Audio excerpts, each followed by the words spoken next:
You ask Tiger to solve. This deals with linear equations with one unknown. The final result is h equals 7. Let's solve it step by step. Simplify the expression. Expand the parentheses. Simplify the arithmetic.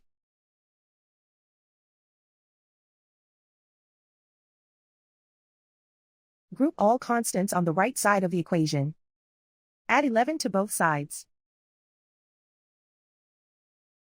Simplify the arithmetic.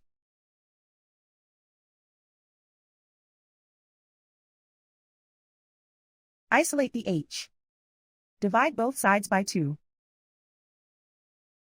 Simplify the fraction.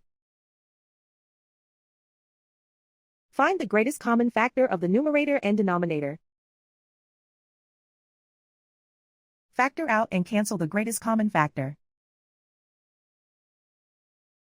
And so the final result is h equals 7.